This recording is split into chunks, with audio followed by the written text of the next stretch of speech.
Bienvenidos, apreciados maestrandos, a nuestra segunda sesión de la materia Principales Contratos Civiles y vamos a retomar los temas que tenemos pendientes. Nos quedamos hablando del contrato traslativo de uso. Hablamos del contrato traslativo de dominio, ahora vamos a hablar del contrato traslativo de uso, que como lo pueden ver ustedes en pantalla, es aquel en el que una parte cede el uso de un bien a otra, quien a su vez se obliga a entregarla en un tiempo acordado. En este contrato no se entrega la propiedad del bien o del derecho, sino que solamente se facilita a proporcionar la utilización del bien. Ejemplo de este contrato, bueno, también podría ser un contrato de arrendamiento en el que estamos trasladando el dominio del bien, pero que por obvias razones, en cuanto concluya este contrato, la persona que estuvo rentando el inmueble tiene que entregar. En el supuesto de que no quiera entregarlo, de que lo dañe, de que tenga servicios pendientes, pues por ende puede venir una consecuencia jurídica llamada penalización. ¿A través de qué? A través de un abuso de confianza. Y fíjese, algo bien importante es que los contratos civiles en algún momento saltan a la cuestión penal, sobre todo cuando existe algún incumplimiento de las partes.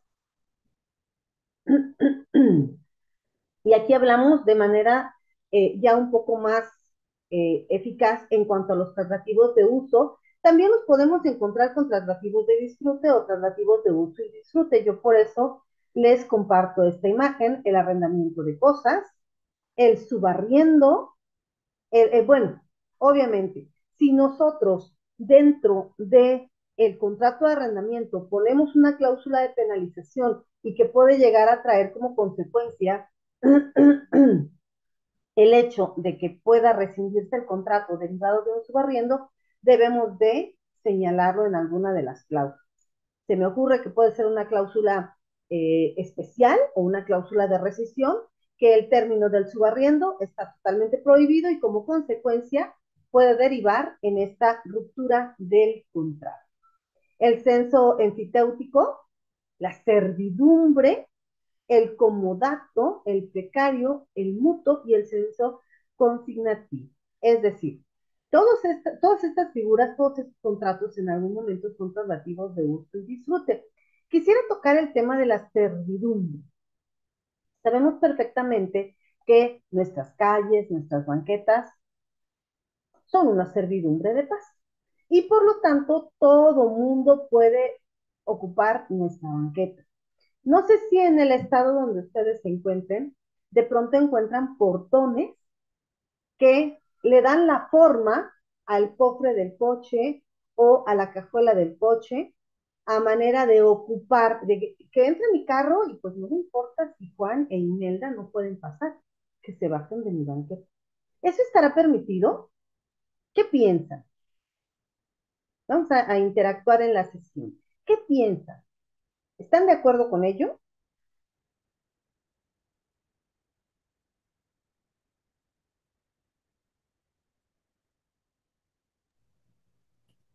Se refiere al contrato que se puede celebrar por el uso de un arrendamiento de un espacio de estacionamiento o de No, cajuela, maestra, no entendí. no, no. Haga de cuenta que usted tiene su casa. ¿En dónde la tiene, estimado maestro? En el fraccionamiento Lagunas. En Oaxaca, Tabasco, En Villahermosa, Tabasco, sí. y hermosa Tabasco. Fíjese bien, supongamos que usted tiene su cochera, pero se compra un carro más grande y resulta ser que no cabe en su cochera y que para que el carro quede seguro, usted tiene que hacer una adhesión, o más bien tiene que modificar su portón para que el vehículo quepa.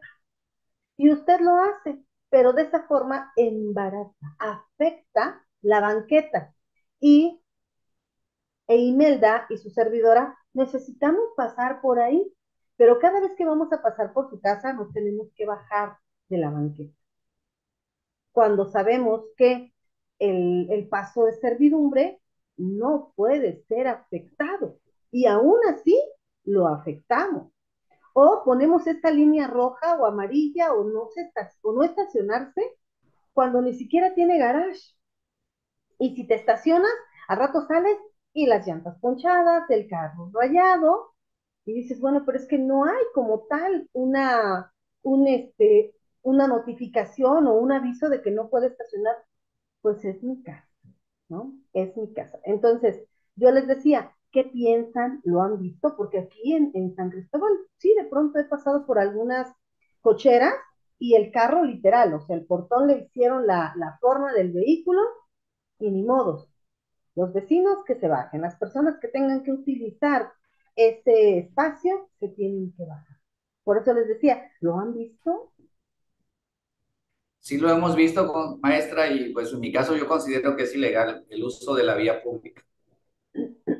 Así es, La totalmente vía ilegal. pública, sí, la vía pública solamente está regularizada por el orden de bando y policía y buen gobierno cuando se trata de establecimientos, como en el caso de los locales en el cual el ayuntamiento da permiso para expedir productos en la vía pública por cierto tiempo, por cierto horario y en cierta característica de cada uno de los locales semifijos. Uh-huh, Es en esa eventualidad, no para estacionamiento ni para extender el área de cochera, maestro. uh-huh. Aquí es ilegal. Sí, claro. Y creo que en todos lados. Sin embargo, se hace. Ajá, se hace.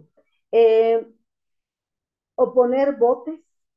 De repente te ponen una cubeta lleno de grava y con cemento, te echas para atrás y ya golpeaste la cubeta y es una cubeta, ahorita la pago, sales y no, lo que está dañado es tu fascia, lo que está dañado es tu coche. Entonces, claro que podemos realizar ahí una demanda en respecto a qué, al daño que le ocasionan a tu vehículo y sobre todo que no tienen los permisos, pero desafortunadamente se hace. Otro contrato muy común, no sé si alguno de ustedes se dedique al litigio o a la, bueno, alguno de ustedes me decía que a la docencia. Bueno, nosotros tenemos un mandato judicial. Alguien nos contrata para representarnos en juicio ante tribunales, llámese tribunales civiles, penales, laborales, administrativos, etcétera, pero nos otorgan un mandato. Aquí en el estado de Chiapas se fundamenta en el 2560, 61, 62 y relativos, donde nos facultan para poder realizar esta representación de una persona ante los tribunales, es decir, para llevar la defensa. Estos contratos de mandato judicial se pueden perfeccionar a través de una escritura pública o un escrito presentado y ratificado ante un juez. Este mandato judicial a su servidora le tocó pues hacerlo mediante escritura pública, por lo regular no se usa. Cuando nosotros tenemos el mandato judicial, nos contratan y realizamos la defensa de alguna persona en juzgados, pues no necesitamos mayor situación más que el escrito donde nos estén señalando como mandatarios judiciales. Pero hay ocasiones en las que nuestro representado está fuera del estado o está fuera de la ciudad y no puede estar viniendo. Entonces, muy fácil es otorgarnos ese mandato judicial vía escritura pública. Y entonces, con esa escritura pública, no es necesario que venga la persona a ratificar el mandato. ¿Por qué? Porque se entiende que ya tenemos un documento pleno para poder actuar defendiendo sus derechos. O sea, llámese en demanda, ¿para qué? Para que podamos obtener esa capacidad de actuar, de tomar decisiones. Aún hay poderes, que también es una pestaña, vamos a decirlo así, del mandato judicial, donde nos permiten, a través de un poder amplio, suficiente y bastante, el poder iniciar demandas, el desistirnos de ellas, el llegar a una negociación y poder también desistirnos en muchas ocasiones de estas demandas. ¿Preguntas o dudas hasta ahí? Muchas gracias. Proseguir. Los tipos de mandato: sin representación, mandato con representación. Y aquí es donde les comentaba el tema del poder general para pleitos y cobranzas, para actos de administración y poder general para actos de dominio. En muchas ocasiones este tipo de contratos que nosotros llegamos a realizar, pues la mayoría de ellos, lo más adecuado es que nosotros, si vamos a tener pleitos y cobranzas y no se encuentra mi representado aquí, pues que me lo deje directamente notariado. Para actos de administración, en muchas ocasiones, no podemos estar correteando ahí al maestro Juan José para decirle, oiga, firme, me necesito promover. Con el poder en automático nosotros podemos realizarlo. Recuerdo que en una ocasión me tocó desahogar una audiencia laboral y su servidora tenía un poder amplio para pleitos, cobranzas, representación, actos de administración, a excepción de los actos de dominio. Y fui a la audiencia, presento mi poder y resulta que mi contraria dice, no, yo me opongo al poder porque tienen que venir a ratificar quien lo dio. Entonces, obviamente, la Junta Federal de Conciliación y Arbitraje dice, recibo su inconformidad, sin embargo, voy a hacer caso omiso a ella en razón a que le recuerdo, abogada, que este tipo de poderes son ante notario público, tienen fe pública y por lo tanto, pues no puede usted señalar que no cuando ya tengo aquí la evidencia de un notario público. Entonces, para eso nos sirven este tipo de mandatos. Hay también mandatos que nos hacen vía escritura cuando el representado no está en la ciudad. Me tocó llevar un caso de una explosión en la que sale afectada la casa de mi representado, pero pues mi representado tenía que viajar fuera y dice, yo no vivo aquí, te dejo el poder y listo. Y sí hay que ser específicos, únicamente para que me representes en este asunto, para que te encargues de la reparación del daño y concluyendo la reparación del daño, hasta ahí llegó su poder. Ajá. Nosotros podemos, y les voy a comentar lo que les he comentado en sesiones anteriores y en las mismas cápsulas informativas. Los contratos son un traje a la medida. Nosotros decidimos qué le cortamos, qué le adherimos, qué le quitamos. Tenemos contratos de fin común, es decir, vamos a ponernos de acuerdo y vamos a reunirnos todos para realizar un fin común. Ejemplo, llevar las asesorías en materia administrativa, penal, civil, fiscal y nos llegamos a reunir. Dentro de estos contratos de fin común, todos queremos llegar a una meta, todos tenemos un objetivo y ese objetivo es cumplirlo y cumplir lo que hizo que nosotros, lo que hizo o lo que motivó el que nos reuniéramos. Entre ellos tenemos a la asociación civil. Ojo, dentro de los contratos de fin común vamos a encontrarnos figuras que son onerosas y otras que son lucrativas o gratuitas, más bien, lucrativas y gratuitas. Las lucrativas son aquellas que van a tener como fin común el obtener un beneficio económico y otras en las que por el mero gusto de servir vamos a realizar esa consigna. Las asociaciones civiles. Yo no tenía esa costumbre de guardar las tapitas de refrescos, de agua, hasta que una compañera del trabajo me dice, ¿qué haces con las tapitas, las de leche? Tiro. Mira, yo tengo una asociación civil donde apoyamos a niños que padecen leucemia, que padecen cáncer, y todas esas tapitas nosotros las damos y nos las canjean por quimioterapias. Y yo dije, ay, qué bonito. Y a partir de ahí, cuando yo veo que alguien va a tirar su botella, le digo, hágame tu tapita.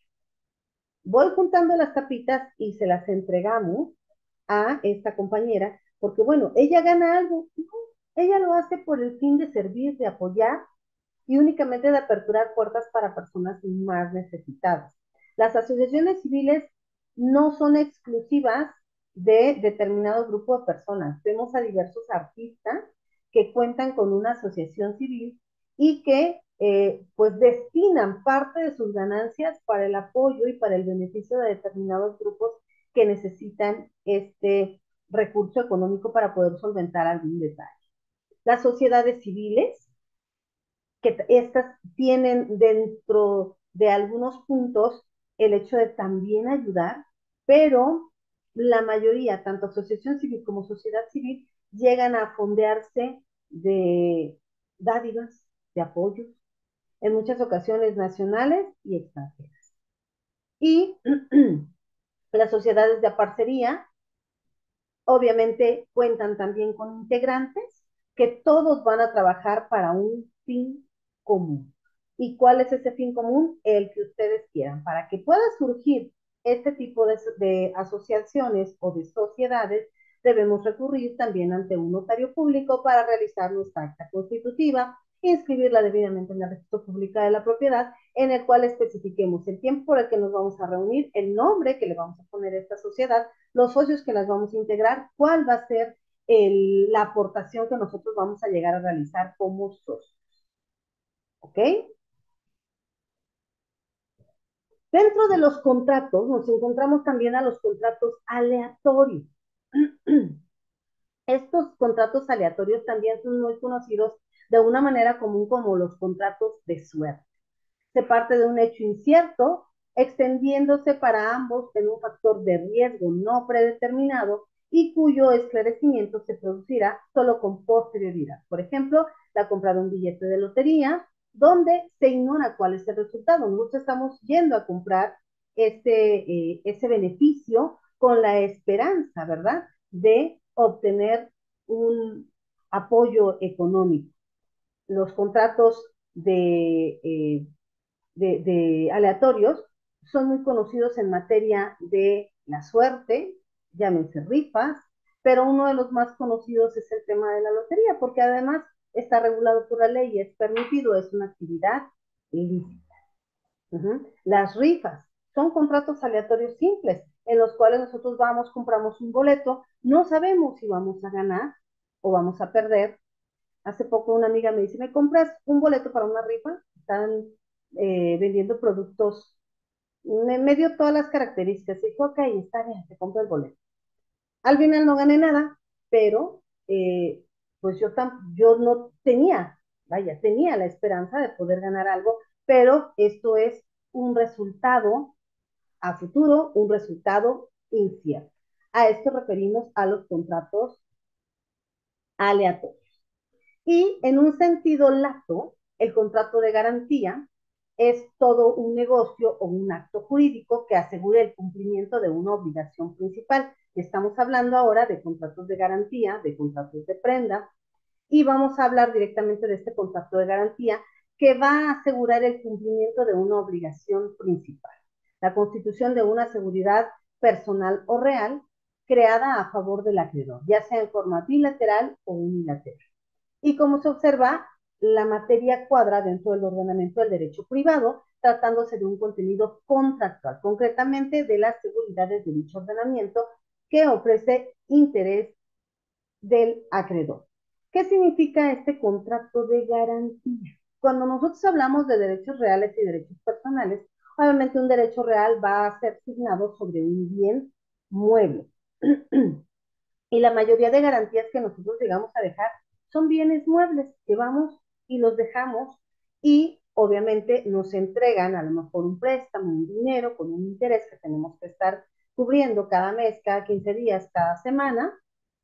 ¿Y cuál es la garantía? Obviamente lo que estamos dejando. Si nosotros no pagamos, adiós nuestro celular, adiós nuestra tableta, adiós el reloj, las joyas, las monedas antiguas. Bueno, ahora estaba checando que hay casas de empeño en las que te reciben monedas antiguas, te reciben oro, te reciben plata e infinidad de, bueno, ahora ya hasta, ¿cómo les llaman ellos? Que finalmente si vamos al fondo a lo mejor puede ser una actividad ilícita el hecho de, me encontré esta reliquia ahorita que fui y escarbé en mi jardín y vengo y la dejo en prenda. Se entiende que para eso está un instituto, que es el Instituto Nacional de Bellas Artes. ¿Para qué? Para que resguarde todos esos bienes, porque recordemos lo que dice el 27 constitucional, que todo lo que hay en suelo, subsuelo y demás pertenece a la nación. Entonces esas obras arqueológicas también son de la nación y en muchas ocasiones pueden tomarlas como garantía de pago. Obviamente yo creo que no va a existir la persona que venga y que le exhiba en una vitrina y diga, bueno, la estoy vendiendo porque pues no me vinieron a pagar. Ahí vemos ya el costo y pues obviamente se recupera estas sociedades, estas empresas de préstamos, pues obviamente se quedan con esos bienes muebles y los sacan a remate. ¿Para qué? Para poder ellos recuperar lo que otorgaron en préstamo. Y de los ordenamientos legales que se organiza el sistema de garantías, pues obviamente existe un cumplimiento de la obligación, teniendo en cuenta, esto es muy importante, el origen de las garantías personales y las garantías reales de las que nos sienta precedente el derecho romano. Desde ahí nosotros ya teníamos estas figuras, la personal y la real. Por tanto, el contrato de garantía es aquel que va a hacer que dos partes convengan.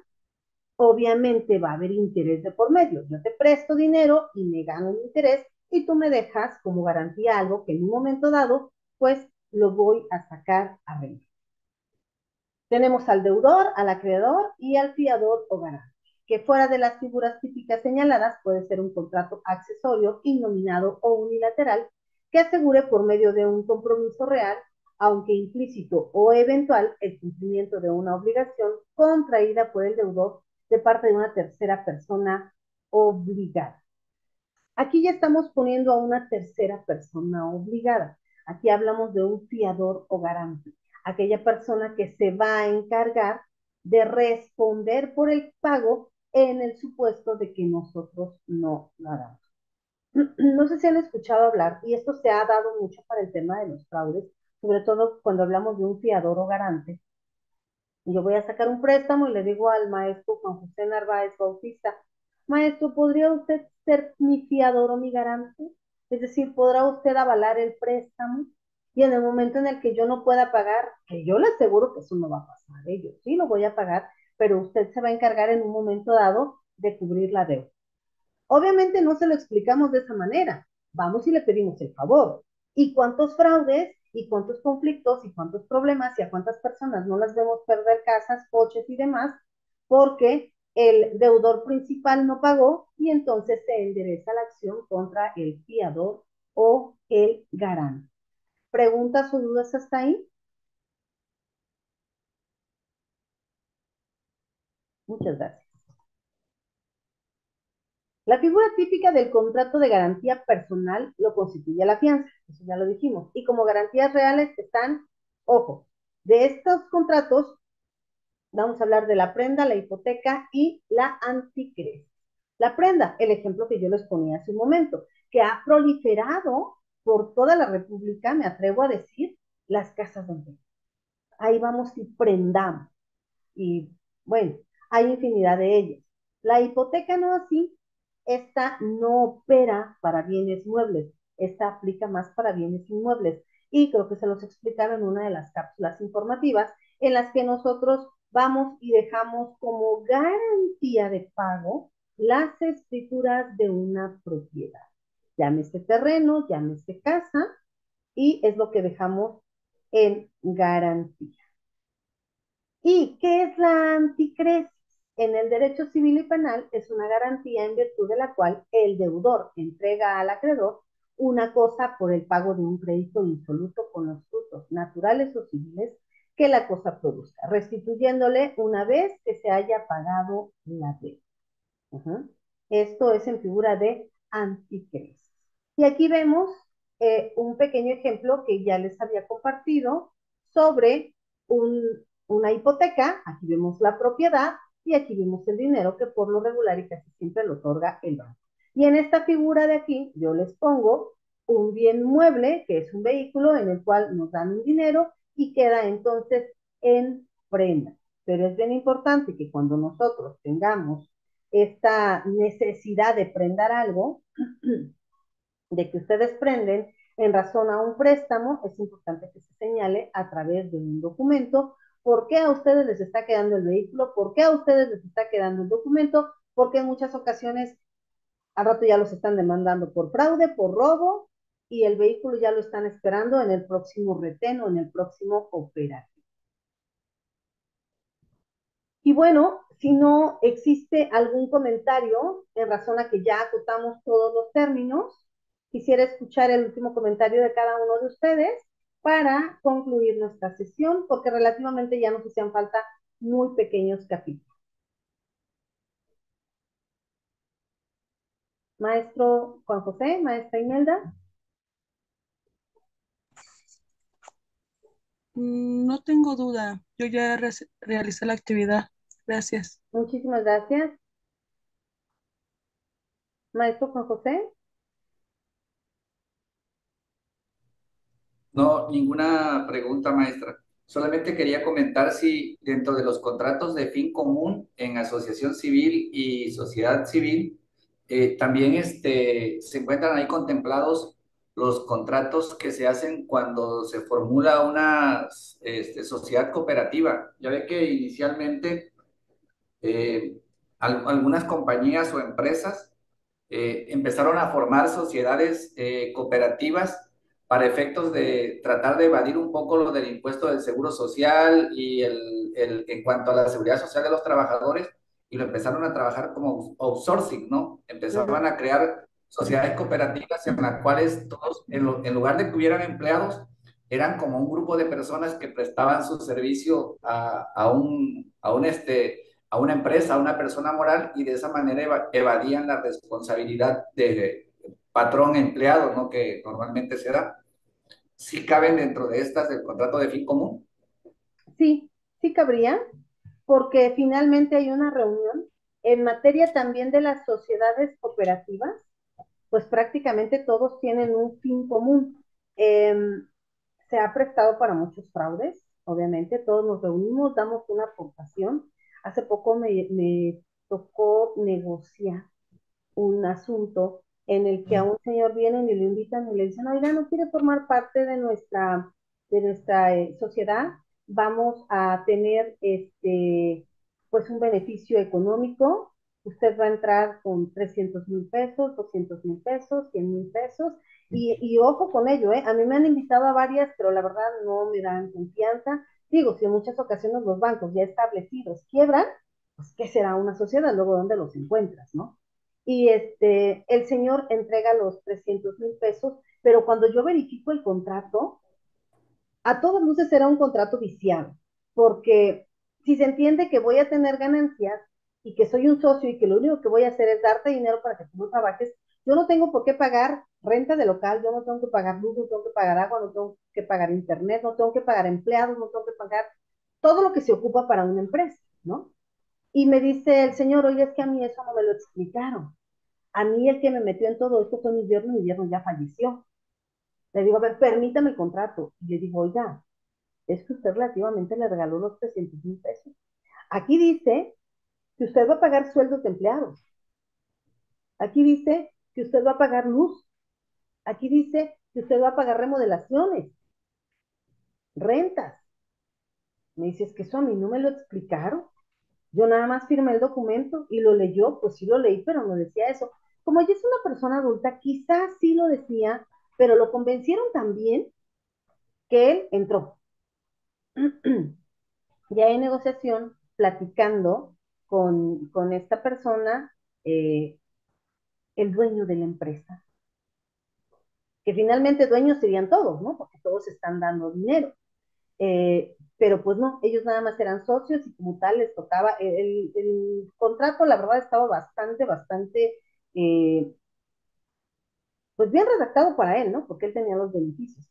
Al fin, platicamos con él, toqué puertas de Profeco, eh, tuvo intervención y gracias a ello pudimos nosotros recuperar esos 300,000 pesos que el señor había dado, porque en el contrato decía que le iba a dar una cantidad mensual, que eran, creo que 7,500, y no se los daba. O sea, le pagó unos meses y los siguientes 2, 3 meses ya no se los pagó, entonces al final logramos recuperar también ese beneficio. Entonces hay que tener muchísimo cuidado con ese tipo de contratos, porque después nos dicen, utilizan todo lo que nosotros ya firmamos en nuestra cuenta. Perdón, ¿iba a comentar algo? ¿No? Ok. No, no, maestra, estaba escuchándole con atención. Ok. Y Algo bien importante, y con esto sí ya pretendo cerrar, es la estructura del contrato. Desde nuestra propia perspectiva, al redactar un contrato, buscamos una nominación, que es el nombre del contrato. Por ejemplo, en el estado de Chiapas, 2222, contrato de compraventa, y de ahí derivan todos los demás contratos. En el caso de la legislación que a ustedes les aplica, pues habría que identificar el fundamento de cada acuerdo de voluntades en los cuales sometemos la autonomía de la voluntad. Entonces hay que ponerle el nombre del contrato, la nominación, el proemio, que es esta identificación de las partes y con fundamento en qué lo están realizando, los antecedentes, si hablamos de un bien mueble, de un bien inmueble, si hablamos de una sociedad, ¿cómo? ¿De dónde nos conocemos? ¿Cómo es que nos vamos a constituir? Por eso se habla de un antecedente. Las declaraciones, las manifestaciones, las cláusulas, qué, quién, cómo, cuándo, dónde, por qué, para qué. Y dentro del clausulado, no olvidar la cláusula penal, la cláusula de rescisión, la cláusula especial, el saneamiento y la evicción, que aunque la legislación aquí en el Estado nos dice a nosotros que aunque no lo pongamos, se entiende que se tiene que cumplir, es decir, que la persona que está vendiendo, que está rentando, tiene que pues responder en el supuesto de que no sea el propietario. Él está obligado a respondernos. Sin embargo, creo necesario que se ponga ese apartado de saneamiento y evicción. El repudio del domicilio, porque en muchas ocasiones Juan José vivía en Chiapas, en San Cristóbal de las Casas, pero de pronto se fue a vivir a Tabasco y tenemos un contrato insoluto y tenemos un documento insoluto. Entonces, ¿qué tengo que hacer? Ir y llamar a Juan José y decirle, maestro Juan José, usted firmó conmigo un documento, por lo tanto tiene que responderme en los tribunales de aquí de San Cristóbal. Para eso es importante señalar el refugio del domicilio, porque si no lo señalamos, luego estamos con este conflicto. Y recuerden que criterio mata criterio. A lo mejor el juzgador de aquí es garantista y dice, sí, en efecto, el contrato se llevó a cabo aquí, se hizo aquí, entonces que venga y que firme. Pero lo más adecuado, y para no dejar cuestiones dentro del limbo, lo que tenemos que hacer es señalar ese refugio del domicilio, señalar también en cada contrato civil el nombre de por lo menos dos testigos. Estos testigos que de verdad suena irrisorio, pero que ojalá y que nunca, ¿verdad?, falte el hecho de un incumplimiento, estos testigos puedan venir a juicio y ser quienes vengan y soporten la demanda, la acción que nosotros estamos realizando con su dicho. Y por último, la ratificación. El lugar, la fecha en la que estamos señalando y bajo protesta de decir verdad que dentro del documento que ustedes firmaron no existe dolo, error, mala fe ni ningún vicio del consentimiento que pueda invalidarlo y por lo tanto lo firman y ratifican ante la presencia de los testigos que al final suscriben, conociendo cuál es el efecto jurídico que se va a producir al estampar nuestra firma. ¿Ok? Y bueno, relativamente con este último comentario, damos por concluida la sesión, salvo la mejor opinión o el comentario de alguno de ustedes.